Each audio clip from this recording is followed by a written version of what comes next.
Bonjour à tous et à toutes, je suis très heureuse de vous retrouver dans cette période qui décape et qui bouscule beaucoup d'entre nous au niveau émotionnel, au niveau physique, au niveau de la fatigue, au niveau des questionnements. Aujourd'hui, on peut remarquer qu'on prend tout beaucoup plus à cœur et on peut se demander pourquoi. On est si touché, si bousculé par ce qui se passe. Je m'appelle Josine Jalocha. Je partage avec vous les messages que je reçois en tant que canal, médium. Et j'ai été appelée aujourd'hui à revenir près de vous assez rapidement.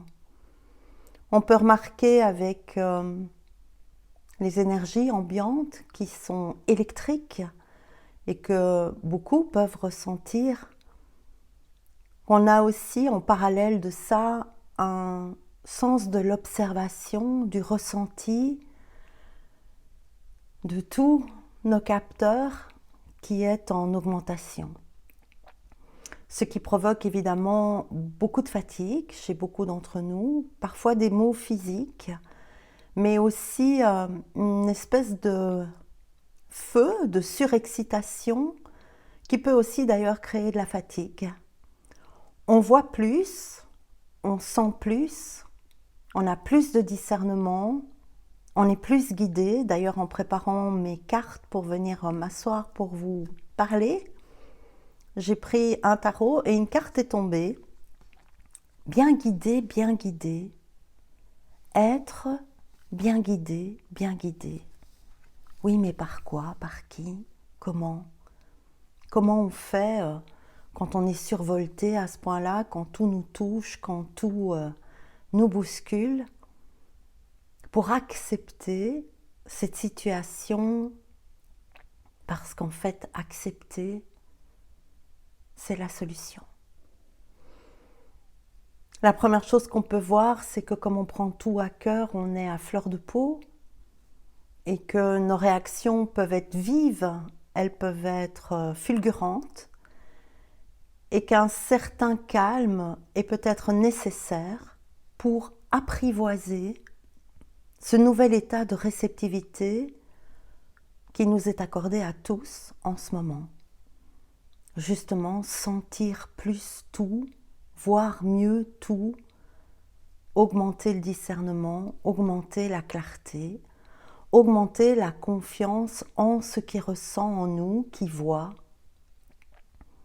et avoir le besoin, face à ça, de l'affirmer.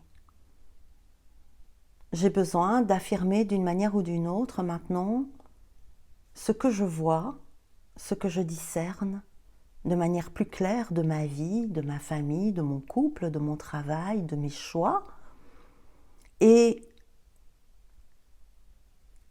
il est bon d'apprendre à le faire de manière ferme, sans doute, mais pas de manière survoltée, pour que la communication puisse servir à quelque chose d'autre que créer un nouveau conflit. C'est bizarre, je ne savais pas du tout que j'allais vous parler de ça. On ne sait jamais, de toute façon. Communiquer clairement. Communiquer clairement cette nouvelle capacité à voir, cette nouvelle capacité à ressentir, cette nouvelle capacité à percevoir sa vie sans être découragé, sans sombrer dans la fatigue, dans l'impuissance, parce qu'en fait, on peut ressentir qu'on est arrivé à une certaine forme de palier et on pourrait croire que ce palier est un arrêt, que ce palier est un retour en arrière, que ce palier est un stop, que ce palier est quelque chose qui nous fige, alors que c'est quelque chose qui nous encode, c'est quelque chose qui vient élever notre conscience, élever notre sensation, élever notre discernement, élever notre intuition, élever notre petite voix. Et ce palier dans lequel nous stagnons, pour le moment, n'est pas un palier de stagnation. C'est un palier de réceptivité. Et ce palier est nécessaire. Ce n'est pas une marche en arrière, ce n'est pas un retour à quelque chose de moins bien, moins que l'ego pourrait vouloir venir installer pour continuer la maîtrise sur une forme de dépression, c'est-à-dire on va baisser la pression que tu ressens par rapport à cette clairvoyance que tu as, ce clair ressenti, cette claire sentence, ce clair savoir, cette intuition qui se développe, parce qu'en fait, il y a tout ça qui se passe, mais il ne se passe rien. Si, il se passe énormément de choses pour chacun d'entre nous en ce moment, et l'acceptation de ce palier d'intégration profonde de nouveaux capteurs récepteurs, de ce qui vous guide, demande du temps de calme, du temps de persévérance dans la foi. On ne voit pas l'air qu'on respire. Pourtant, sans lui, on meurt. Eh bien là, on ne voit pas ce qui se passe, mais pourtant, c'est nécessaire à notre apprentissage, à notre élévation de conscience, à notre éveil, à notre bien-être, à ce qui va nous permettre d'être dans ce qui nous fait du bien, dans notre calme, dans notre... je déteste ce mot, mais c'est le seul qui me vient, dans notre mission qui n'est pas le sens de la mission tel qu'on pourrait le concevoir dans le mode de la spiritualité, blablabla, mais qui est qu'est-ce qui va faire que je vais me sentir à ma place, bien, et que lorsque je le fais, j'éprouve de l'enthousiasme, du bonheur, de la guidance et de la facilité. Il y a énormément de tensions pour le moment entre l'intellectuel, l'intellect, pas l'intellectuel, l'intellect et l'intuition. Ça fait ricochet comme ça. On est tous comme dans un kicker, on joue au flipper comme ça et la boule elle fait bing, bing, bing, bing, bing, bing, bing, bing, bing, bing, bing, et on secoue et on secoue et on secoue et on voit la boule qui va dans tous les sens et on se dit c'est quand que je marque des points. On n'est pas là pour marquer des points, et si on se concentre juste sur le mouvement de la boule, on s'excite moins. Restez concentré sur le mouvement, votre mouvement intérieur, les mouvements extérieurs, en les acceptant. Ils sont là pour vous apprendre. La vie n'est pas contre vous, la vie est là pour vous mettre sur le bon chemin de votre joie, de votre enthousiasme, de votre épanouissement. Beaucoup sont également pour le moment dans des situations de survie, que ce soit au niveau financier, au niveau du travail, et ça peut être très lourd puisque nous sommes tous très éveillés à être dans ce qui nous apporte et nous procure de la joie, de l'épanouissement, mais aussi de l'expérience acquise, de l'éveil et cette envie de contribuer avec l'autre, de partager. Et les mots sont très importants. Aller au travail en pensant que on doit survivre à ce travail, qu'on fait ce travail pour survivre, qu'on fait cette activité parce qu'on n'a pas le choix, parce qu'on est obligé, parce que c'est lourd, parce que sinon blablabla, ce n'est pas l'accepter pour ce qu'il vous offre, ce qu'il nous offre. Si ton travail te permet de survivre, il ne te permet pas de survivre, mais il te permet de vivre. C'est différent. Je vais au travail parce que ça me permet de vivre. Même si c'est difficile pour le moment, je vais être dans ce mouvement-là, parce que pour le moment, je ne suis pas encore prête à sauter dans ce que je sens qui vient pour moi, alors que j'y suis appelée, poussée, parce que simplement, je n'ai pas encore la certitude qu'il y a un parachute quand je vais sauter, quelqu'un qui va me retenir ou un filet. Comme ces trapézistes qui font des sauts périlleux en l'air et l'autre est là et il va le rattraper dans sa pirouette, dans son saut, dans son enthousiasme, dans je me lance dans le vide. Eh bien avant il n'y avait pas de filet et il y en a plein qui mouraient, hein, tombaient par terre, ils étaient morts. Tant qu'on n'a pas d'assurance, alors qui peuvent être des assurances extérieures, mais ici je vous parle plus spécifiquement d'assurance intérieure, ce qui veut dire quoi? Au fur et à mesure que je fais ce travail qui m'encombre, qui me pèse, qui me fait survivre, je vois déjà que ce travail me fait vivre, je vais remercier pour ça, même si à côté ça reste difficile, que les factures arrivent dans la boîte, que la vie est là en train de me secouer, secoue le flipper, d'accord? Et la bille, donc on est secoué de partout. Mais c'est vous qui jouez au flipper. Il n'y a personne d'autre que vous. La vie, c'est la machine, c'est le flipper. Quand vous y jouez, comment vous y jouez, comment vous vous excitez à y jouer, quel est le but du jeu, pourquoi, pour qui, ça vous appartient. On peut poser un autre regard sur ça maintenant et se dire, tiens, ok, je fais ce métier-là, ça n'est pas ce que je dois faire, je le sais, je le sens. Mais pour le moment, c'est ce que je dois faire. Pour vivre, pour permettre à ma famille de vivre, pour payer mon loyer, pour remplir mon frigo, pour tout ça, merci. Mais à côté, à partir de maintenant, comme je ne suis pas encore prête à sauter dans le vide, je regarde et je me dis, waouh, c'est haut! J'aimerais bien qu'il y ait quelqu'un, mais s'il n'y a personne, ça va faire le coyote dans Bip Bip, hein, ça va faire...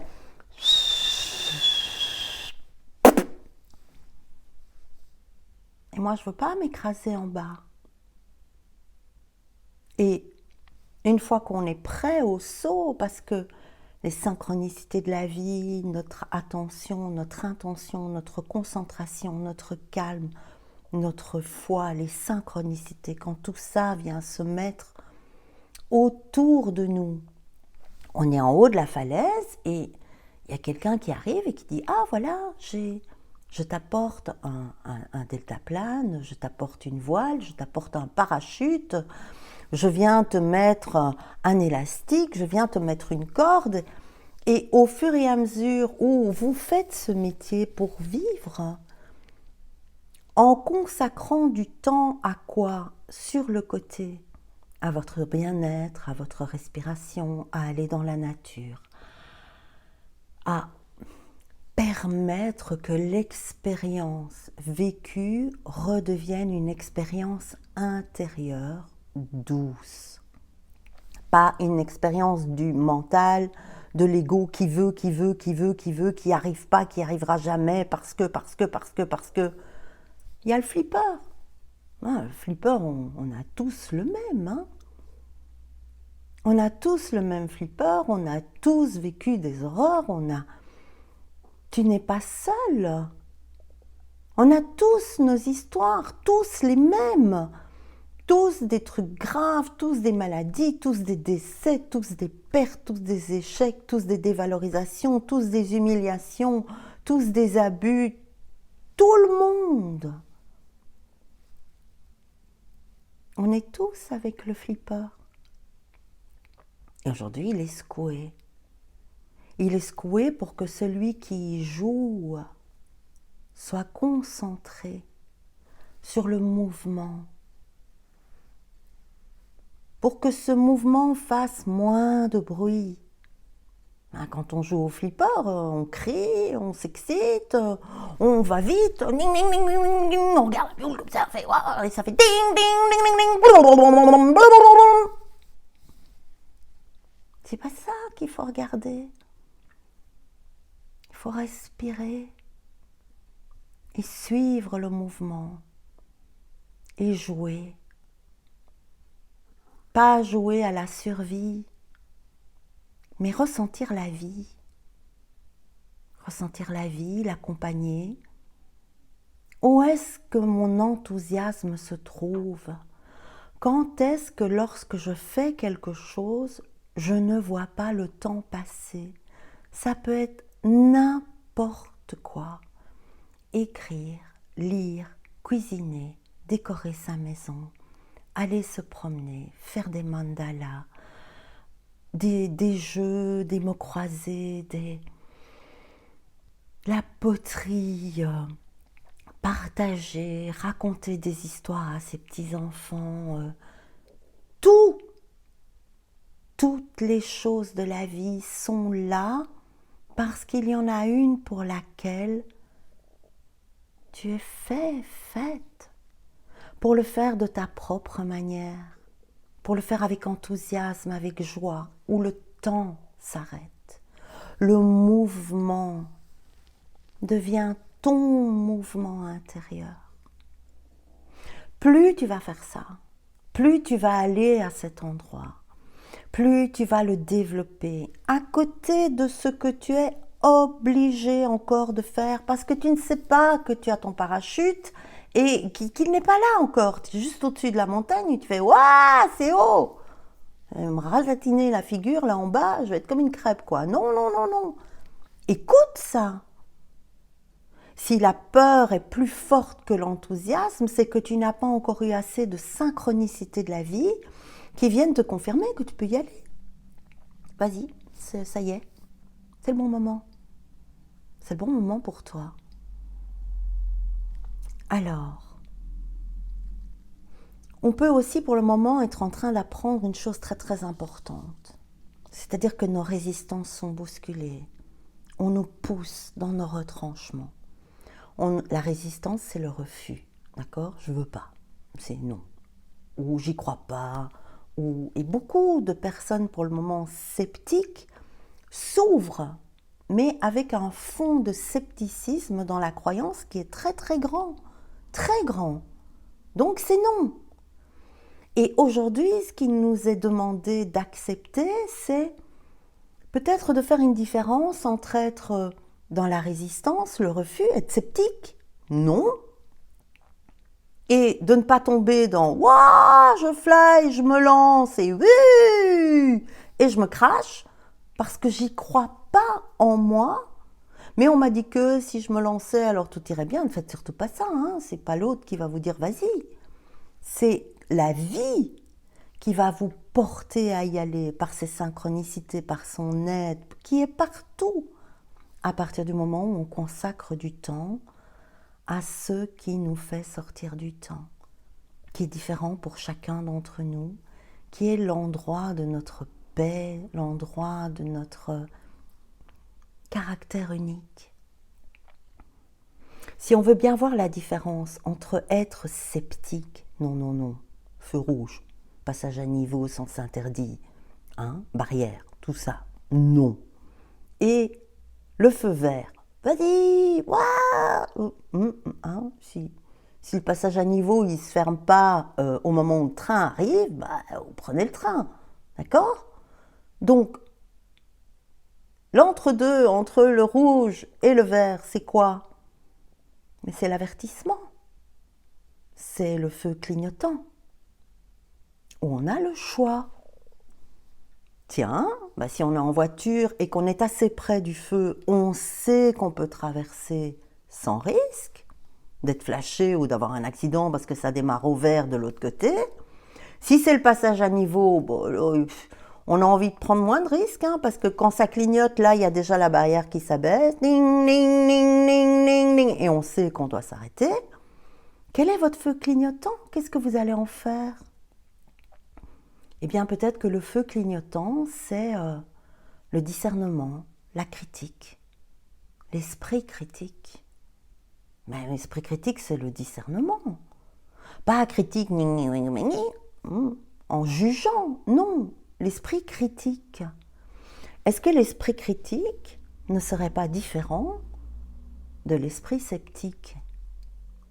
Non. Oui, parce que C'est deux extrêmes, ça. Est-ce que l'esprit critique, il ne nous donnerait pas l'opportunité de nous déposer dans « Ok, je ne veux plus du non, non, non, je ne veux pas du oui et m'écraser, là, comme le coyote. Je vais expérimenter. » Parce que on ne peut rien faire d'autre pour grandir que de vivre l'expérience.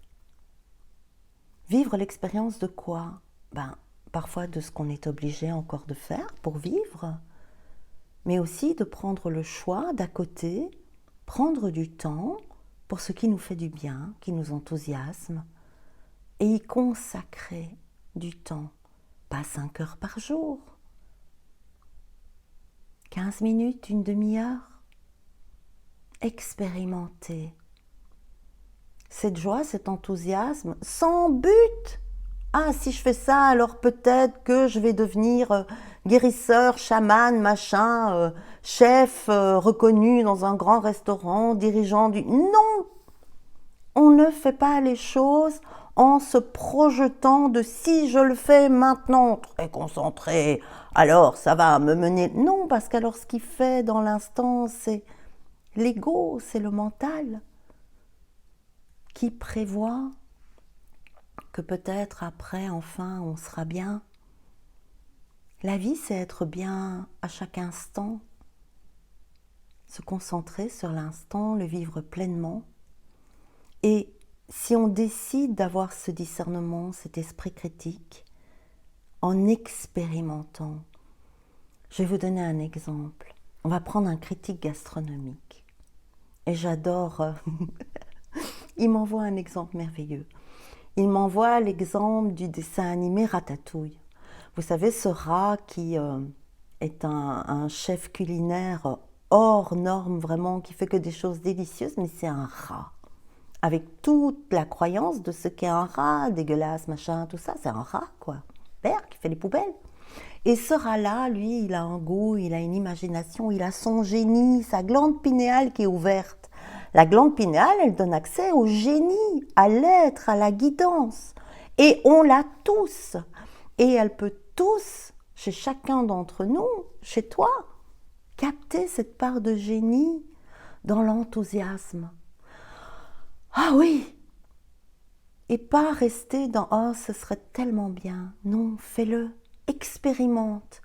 Deviens le critique gastronomique du dessin animé de Ratatouille.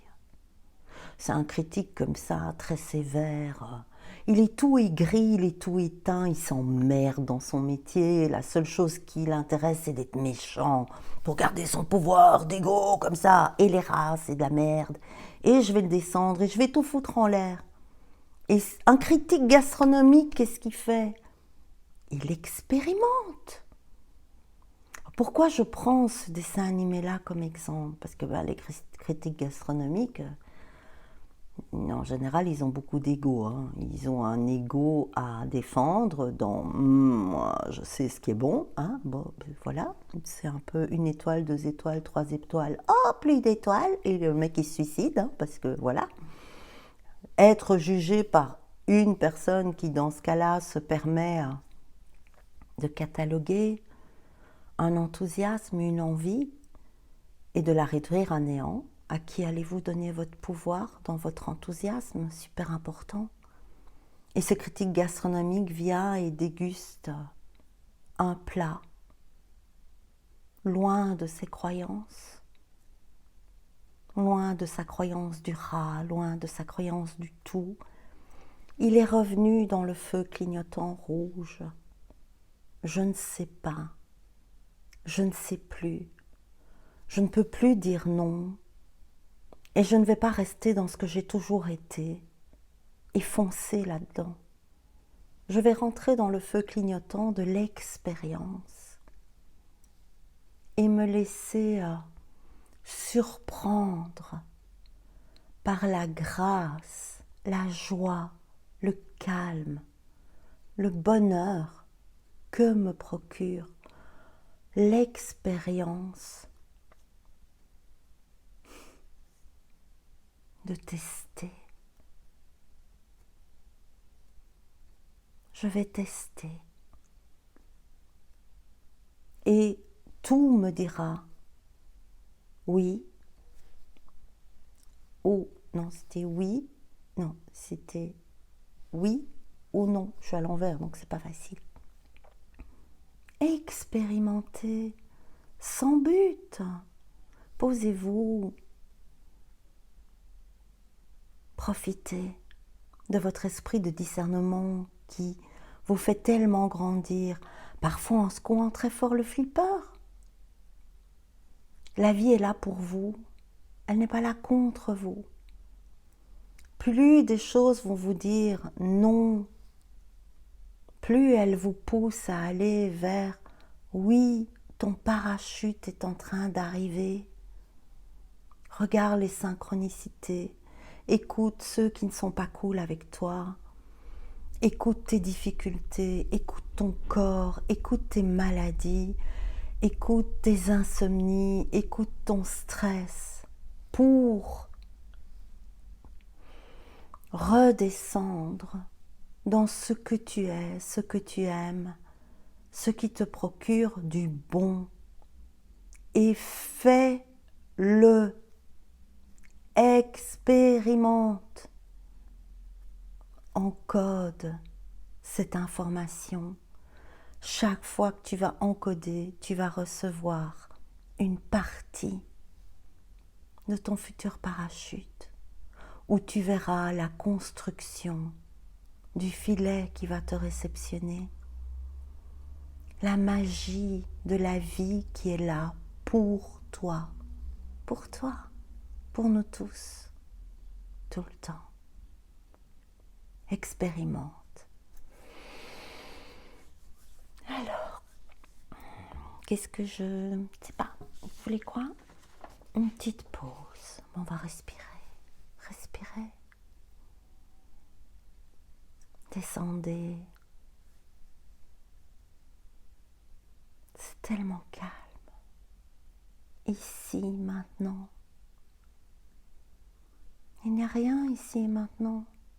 Dans cette respiration. Dans cette descente. Rien.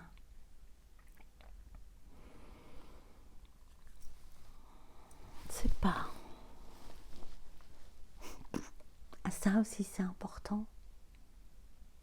D'accepter de ne pas savoir. Qu'est-ce que ça vous fait de rester entre le feu rouge et le feu vert, de croire qu'il ne se passe rien là et de savoir que vous êtes encodé dans quelque chose qui va arriver? Je n'attends pas, je constate que je ne sais pas. Je n'ai pas une guidance claire pour le moment.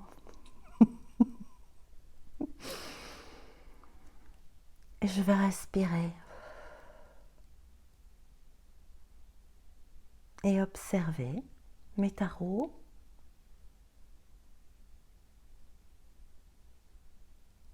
Les messages de lumière, je dois vous dire. Et je dois prendre une carte là-dedans. Et celle qui sort est... Ah, je n'ai pas mes lupes. Génial, magnifique. Ben, les émotions. Je vous montre la carte. Je vous montrerai la référence du tarot, j'ai oublié. La légende humaine. J'accueille avec compassion et lucidité toutes mes émotions en discernant les besoins à satisfaire qu'elles révèlent. De quoi tu as besoin dans cette émotion de non, non, non ou oui, oui, oui? Je ne m'y identifie pas, mais j'élève ma vision pour observer la situation depuis mon je suis. Accepter de ne pas savoir. attendre de recevoir. Recevoir quoi? Ce qui vient du feu clignotant. On ne sait pas. Ça clignote. Ni oui, ni non. Recevoir. Et là, je dois tirer dans l'éveil. Les chemins de l'éveil. Là, c'est clair. Il n'a pas fallu si longtemps. Finalement. Accepter. De quoi? Bah, de pas savoir. Alors, 2 cartes. Pardon. Ah, c'est nouveau la même. Le rêve. Et c'est la carte 1. D'accord. Pas du tout la même interprétation. De quoi rêves-tu? Quel est ton grand rêve? Tu ne peux pas rêver d'une chose que tu ne peux pas atteindre. Tu ne rêves que de ce que tu peux atteindre. Nous avons tous des rêves différents. C'est ça le cadeau. Rêve et expérimente ton rêve. Ne l'expérimente pas dans tout ce que ton ego veut qu'il soit grandiose. Non.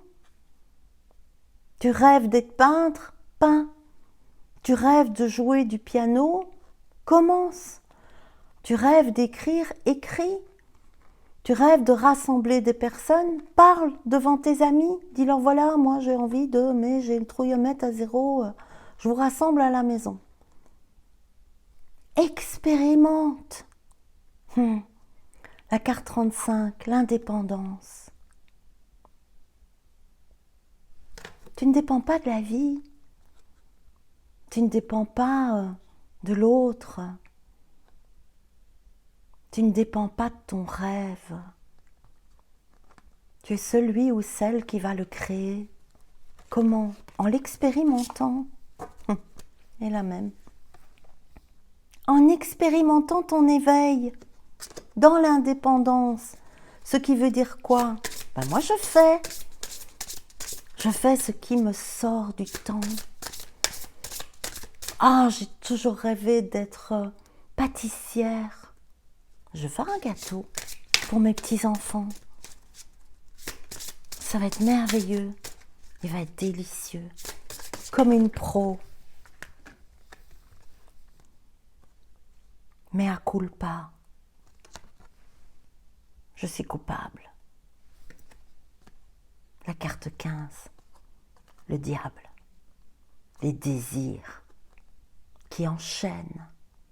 Moi je veux, je veux, je veux, je veux. Le 3e œil est là, mais le regard est plus perçant. Moi je veux, moi je ne veux pas. Le mea culpa, c'est ce qui ne sait pas. Ça ne sait pas. Le commencement d'une nouvelle aventure en acceptant de regarder, de recevoir, d'expérimenter. C'est un peu comme les magazines. Vous savez, il y a des magazines comme ça qui vendent du modélisme. Et alors, ça va faire le super avion de ça et ça en 150 pièces à coller. Et première édition, on vous offre la première pièce pour le prix juste du journal. Ben, c'est ça. Reçois ta première pièce. Gratuite. Et après, tu n'auras pas à payer les autres. La vie te les amènera. Crée ton propre modèle. Il est là déjà. Avec indulgence. Indulgence par rapport aux autres. Indulgence par rapport à tes limites. Indulgence par rapport à la culpabilité. L'ego qui peut revenir et te dire à quoi ça sert? Tu n'y arriveras jamais, tu es nul, C'est pas pour toi. Si, c'est pour toi. C'est pour toi. Recevoir la dualité dans l'initiation du 7, la carte 27. Pourquoi? Et là, je dois tirer dans autre chose. Là-dedans. Pour retrouver ta nature sacrée. Retrouve ta nature sacrée. C'est trop bien. Profite. Respire. Il y en a une qui s'est retournée. Sois dans l'alignement. Sois dans l'alignement de ta nature sacrée. Dépasse la résistance. Dépasse la prise de risque. Qui te fait peur, ne la prends pas. Reçois chacune des pièces de ton parachute, de ton filet, en t'alignant à ta nature sacrée. Je vous aime. Belle expérimentation dans le discernement. Expérimente. Au revoir.